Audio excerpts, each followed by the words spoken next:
संक्रांतीची लगबग सुरू झाली आहे.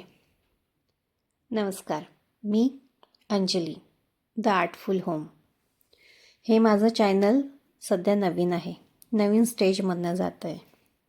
रिस्पॉन्स तुम्हा लोकांचा छान मिळतो आहे आणि मला आनंद आहे की मी ही जी कलाकृती करून दाखवते ही तुम्हाला आवडते. आज घेऊन आली आहे बघा संक्रांतीचं डेकोरेशन. हे डेकोरेशन तुम्ही हळदी कुंकासाठी वापरू शकता किंवा पूर्णांसाठी सुद्धा वापरू शकता.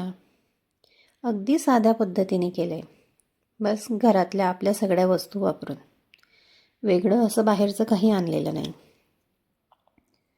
हे माझं देवाचं आसन जे चौकोनी शेपमध्ये आहे, त्याचीच मी काठापदराची पतंग तयार केली आहे.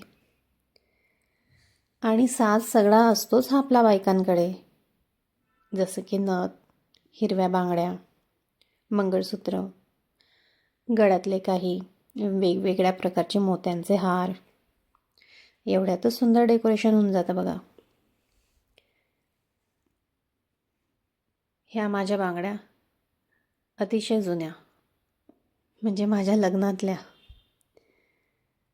मला अतिशय प्रिय असणाऱ्या ह्या माझ्या बांगड्या. माझ्या प्रत्येक सणासुदीच्या कार्यक्रमात मी ह्या वापरते. आणि सण म्हटलं, सणाचं डेकोरेशन म्हटलं की त्याला थोडीशी फुलाची जोड हवीच. फुलांनी एक शोभा वाढते. अशा प्रकारे मी ह्या बांगड्या पडू नाही म्हणून एका छोट्या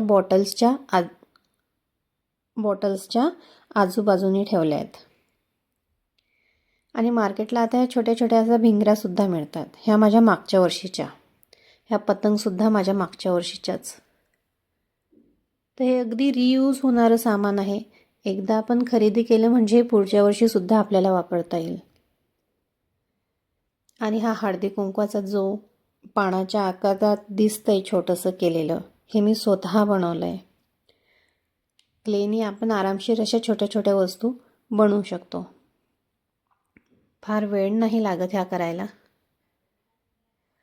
ही एक छोटीशी आयडिया मी तुमच्यासमोर प्रेझेंट केली आहे. बघा तुम्हाला कशी वाटते.